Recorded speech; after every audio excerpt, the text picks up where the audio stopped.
Welcome to air education guys. तो हम कर रहे हैं ज्योग्राफी, ठीक है, 6th क्लास की NCERT। और हमने इसमें पहला चैप्टर पढ़ भी लिया था जो था अर्थ इन आर सोलर सिस्टम, ठीक है। हमारे सौरमंडल में पृथ्वी, तो ये हमने पढ़ लिया था। अब देखते हैं अगला चैप्टर। पर उससे पहले जो लास्ट क्लास में पढ़ा था उसे रिवाइज कर लेते हैं। तो चंद्रमा का एक ही भाग क्यों दिखाई देता है हमें?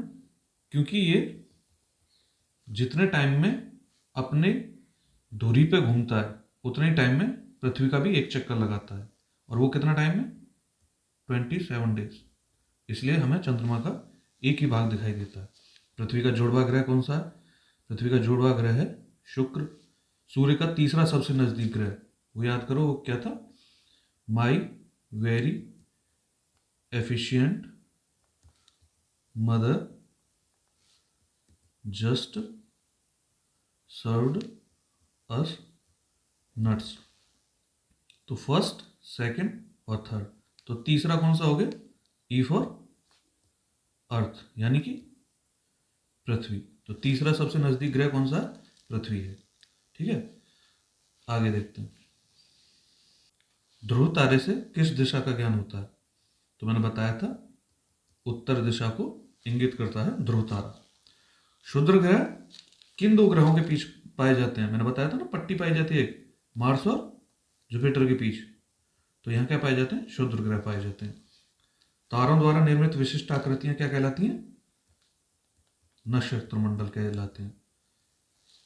फोबोस और डिमोस किसके उपग्रह हैं? मंगल ग्रह के। सौरमंडल का सबसे बड़ा उपग्रह कौन सा है? गैनीमेड। किसका है ये? बृहस्पति का। अगला, सर्वाधिक उपग्रह किसके पास है? तो ये है शनि के पास। कितने हैं? 146, ठीक है। तो ये था लास्ट क्लास का रिवीजन। अब बढ़ते हैं आज की क्लास पर। तो ये जो चैप्टर है इसका नाम है चैप्टर 2, ग्लोब, अक्षांश एवं देशांतर। ग्लोब क्या होता है? ग्लोब होता है पृथ्वी का प्रतिरूप, एक तरह से ऐसे करके होता है, और इसमें ऐसे करके ये लगी होती है, ये पृथ्वी बनी होती है, और ये ऐसे सुई लगी होती है जो आर पार हो रही होती है इसमें से, और ऐसे करके ये रखा होता है।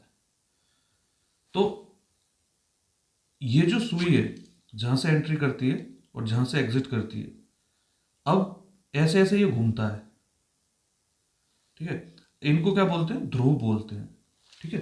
तो पृथ्वी का अक्ष, अक्ष क्या होता है कि जिस काल्पनिक रेखा, ये वैसे होती नहीं है एक्चुअली में, पृथ्वी में ऐसी कोई सुई नहीं है, या पृथ्वी बस एक तरह से ये रिप्रेजेंटेशन है कि पृथ्वी इस तरह, देखो पृथ्वी ऐसे नहीं घूम रही है, पृथ्वी ऐसे ऐसे घूम रही है, ऐसे ऐसे, ठीक है। तो ये जो काल्पनिक रेखा है इसी को बोला जाता है पृथ्वी का अक्ष। समझ में आ गया होगा। आगे बढ़ते हैं। तो सुई मैंने जैसे बताया कि ये जहां से प्रवेश कर रही है और जहां से निर्गत होती है, इन दोनों को, बिंदुओं को दक्षिणी ध्रुव और उत्तरी ध्रुव कहा जाता है। अब आते हैं विषुवत वृत्त। विषुवत वृत्त क्या होता है? इसके लिए एक डायग्राम बना लेते हैं, चलो। जैसे ये समझो, ये है हमारी पृथ्वी और ये इसका एक्सिस है। तो विषुवत वृत्त एक ऐसी काल्पनिक रेखा है जो पृथ्वी को दो बराबर भागों में, ये और ये, विभाजित कर रही है, ठीक है। अब ये भाग कौन कौन से हैं? इसको बोलते हैं, ऊपर वाला ये उत्तरी ध्रुव होता है ना, और ये नीचे दक्षिणी ध्रुव। तो इसको बोलते हैं उत्तरी गोलार्ध, गोलार्ध मतलब गोले का आधा हिस्सा, और इसको बोलते हैं दक्षिणी गोलार्ध। सारा जो, ये सारा चैप्टर इसी डायग्राम में खत्म हो जाएगा, ध्यान से देखते रहना। अब अगली चीज, हमने पता कर लिया कि विषुवत वृत्त क्या है, एक काल्पनिक रेखा है एक्चुअली ये रेखा नहीं, एक वृत्त है, काल्पनिक वृत्त, जो पृथ्वी को दो बराबर भागों में बांटती है या बांटता है, उत्तरी गोलार्ध में और दक्षिणी गोलार्ध में। अब इसी वृत्त के जो समांतर ऐसे वृत्त खींचे जा रहे हैं, ये पीछे की साइड भी होंगे, तो इनको क्या बोला जाता है? इनको बोला जाता है अक्षांशीय वृत्त। ठीक है, ऐसे करके इनको अक्षांशीय वृत्त या अक्षांशीय रेखाएं कहा जाता है। ठीक है, रेखा इसलिए कहा जाता है क्योंकि इधर से देखने पर एक ऐसे, ये काल्पनिक है, ये ऐसे हमने अपनी सहूलियत के लिए खींची हुई है, ये ऐसे पृथ्वी पर कोई रेखाएं खींची हुई नहीं है, वो मैं बताऊंगा कि क्यों खींची हुई है। ठीक है, तो इनको बोलते हैं अक्षांशीय रेखाएं या अक्षांशीय वृत्त। ये क्लियर हो? आगे देखते हैं। अब ऐसे समांतर वृत्त क्या है? अक्षांशीय रेखाएं कहलाते हैं। अब ये चार प्रमुख रेखाएं हैं, कौन कौन सी? आओ अब पूरा डायग्राम पे काम करते हैं। तो ये देखो, ये हो गया आपका विषुवत वृत्त।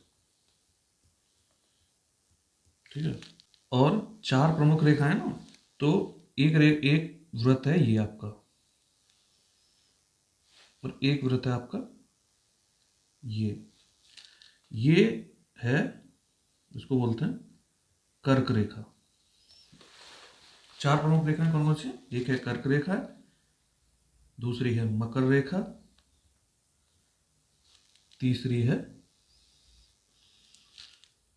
उत्तरी ध्रुव वृत्त, और ये है चौथी दक्षिणी ध्रुव वृत्त। और यहां क्या है? उत्तरी ध्रुव है,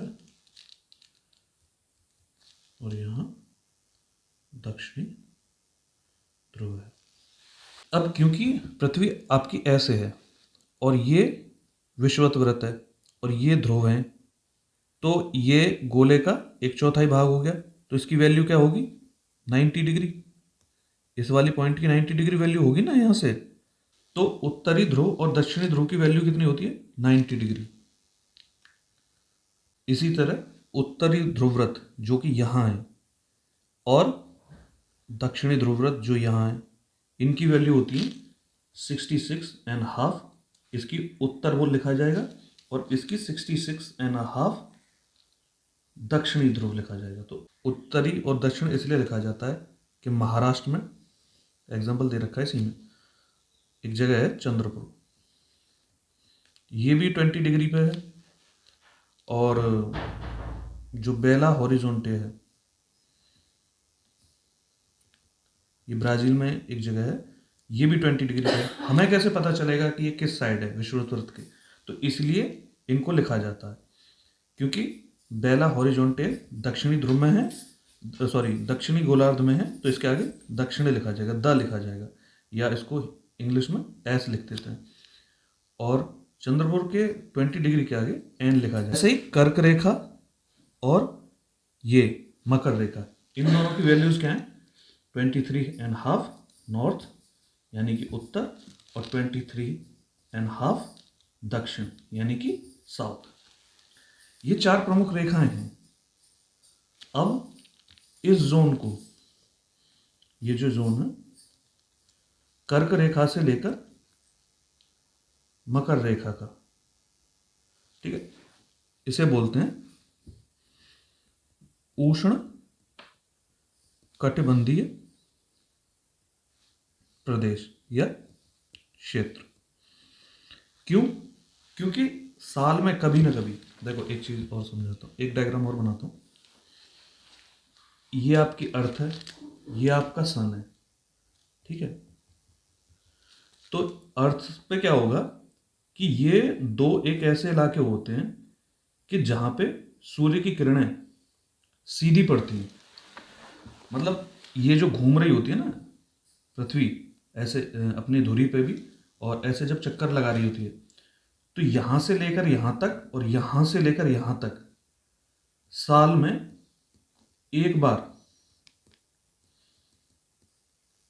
जो सूर्य होगा उसकी किरण सीधी पड़ती है।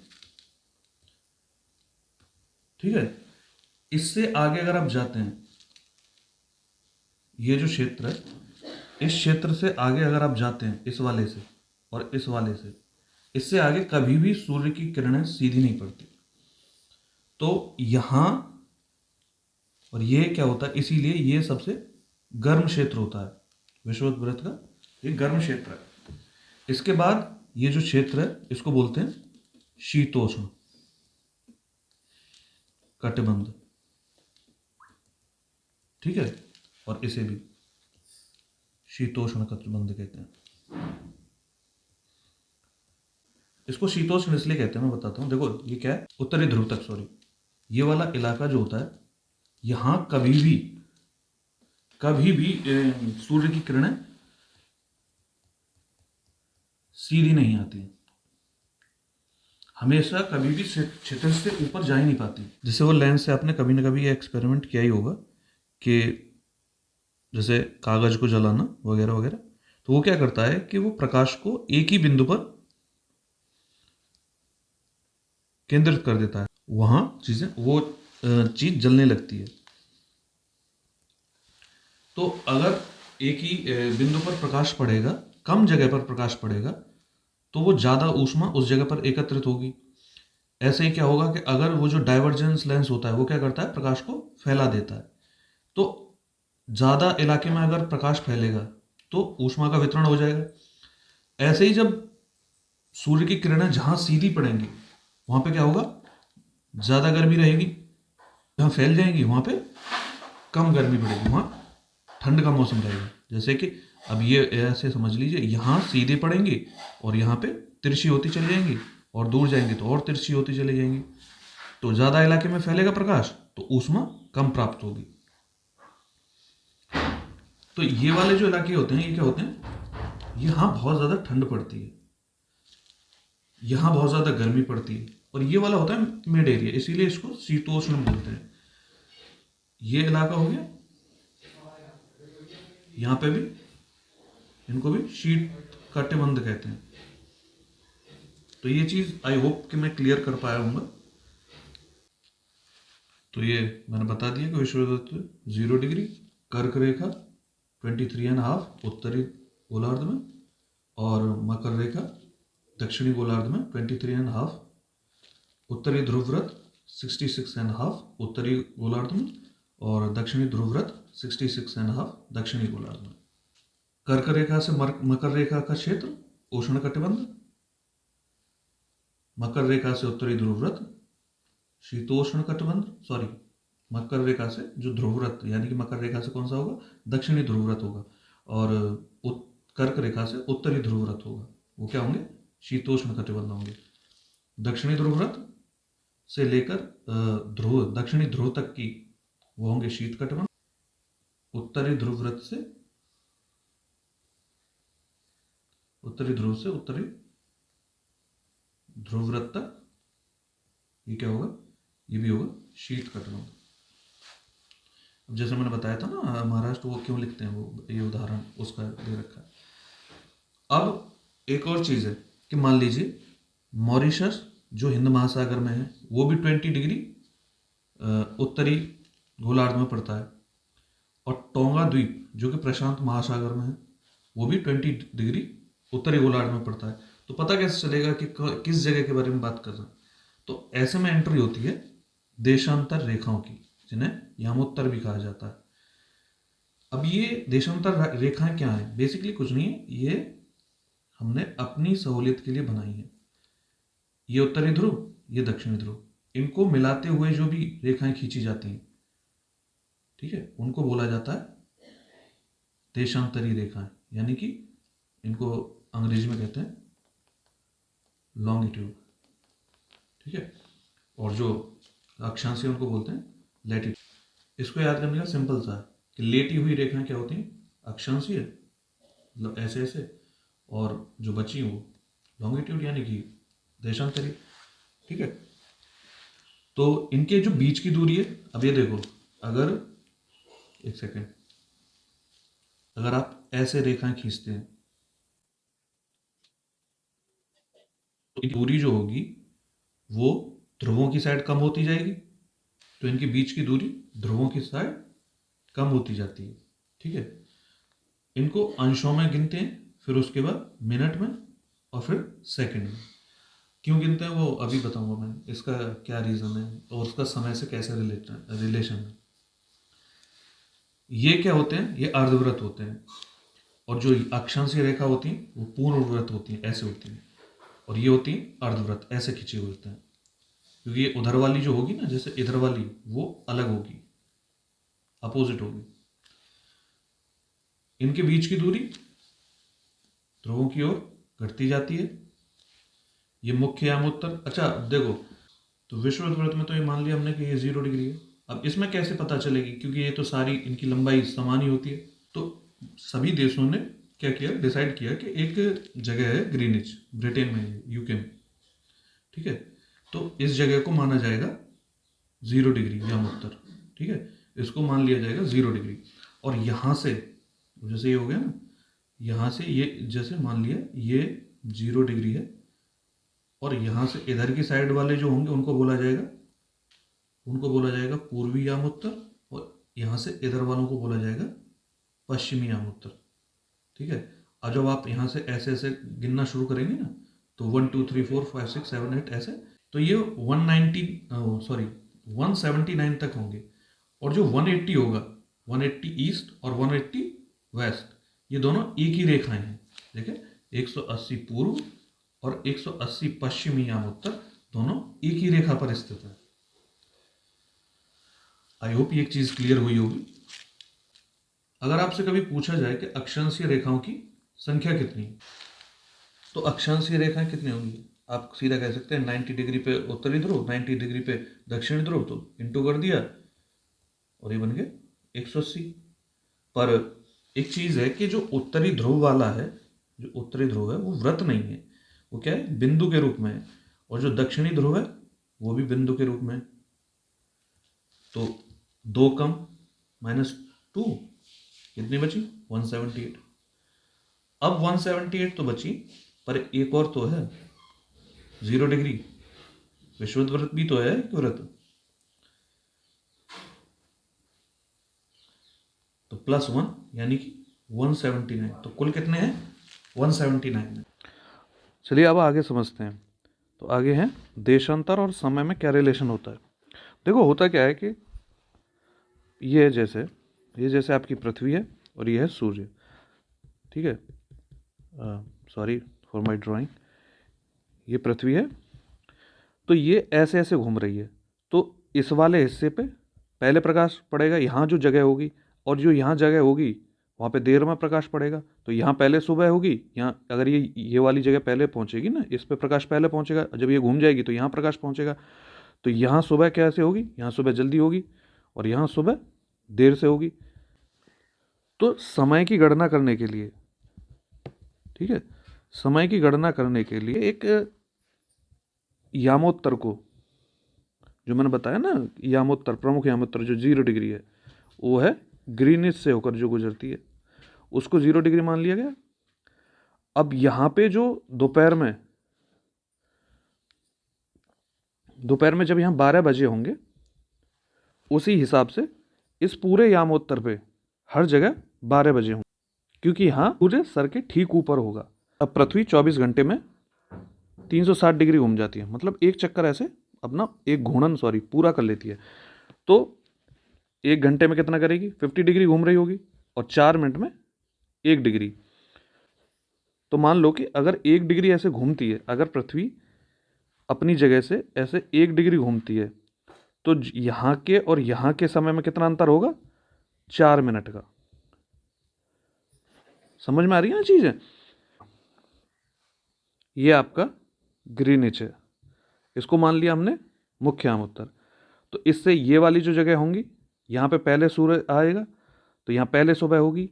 यहाँ अगर 12 बजे हैं तो यहाँ ये जो जगह होंगी, जैसे हमारे भारत में इसको माना गया है 82.5 को मानक समय रेखा। क्यों माना गया है? क्योंकि ये वाला एरिया और ये वाले एरिया में, जैसे कच्छ है गुजरात का और ये किबीथु अगर है, शायद किबीथु ही है, हाँ किबीथु है अरुणाचल प्रदेश में, उसके और यहाँ के टाइम में लगभग 2 घंटे का अंतर हो। अब पता चले कि कच्छ वाला व्यक्ति कह रहा है कि सुबह के 7 बजे, ये वाला कह रहा है कि नहीं नहीं सुबह के 5 बजे। तो इस चीज़ को दूर करने के लिए, बेसिकली ये रेलगाड़ियों के संदर्भ में था, तो इस चीज़ को दूर करने के लिए एक मानक समय मान लिया गया, मानक समय रेखा मान ली जाती है, जिससे कि पूरे देश का समय उस रेखा के अनुसार निर्धारित होता है। तो ये हमारे यहाँ कौन सी है? ये है 82.5 डिग्री पूर्व, क्योंकि ये ग्रीनिश से पूर्व में है ना, इसलिए। और ग्रीनिश से पश्चिम में जो होंगे उनका समय पीछे होगा। जैसे कि यहाँ अगर 12 बजे होंगे तो हमारे यहाँ कितने बजे होंगे वो तुम कैलकुलेट करके बताओ मुझे। तो आई होप ये चीज़ क्लियर हुई होगी कि ये क्या सीन होता है। तो भारत में मानक समय रेखा कितने पे मानी गई है? 82.5 पूर्वी देशांतर पर, जो ग्रीनिश समय से 5 घंटे 30 मिनट आगे रहती है। अब ये भी समझ में आ गया होगा कि जापान को उगते हुए सूरज का देश क्यों कहते हैं। ठीक है, वहाँ पहले सूर्य की किरणें पड़ती हैं तो वहाँ पे सुबह जल्दी होती है। आई होप कि मैं आपके कॉन्सेप्ट क्लियर कर पाया हूँगा। ये भारत की मानक समय रेखा। बाकी मिलते हैं नेक्स्ट वीडियो में चैप्टर 3 पर। और अगर कोई डाउट हो तो आप मुझसे कमेंट में पूछ सकते हैं। अगर कोई सुझाव है कि मैं किस तरह चीज़ों को इम्प्रूव कर सकता हूँ तो अपना सुझाव भी दे सकते हैं। तो बाकी अगर आपको अच्छा लग रहा है मेरा प्रयास तो प्लीज़ डू सब्सक्राइब। उससे मुझे ये लगेगा कि हाँ मेरे प्रयास मायने रखते हैं। ठीक है, चलिए धन्यवाद।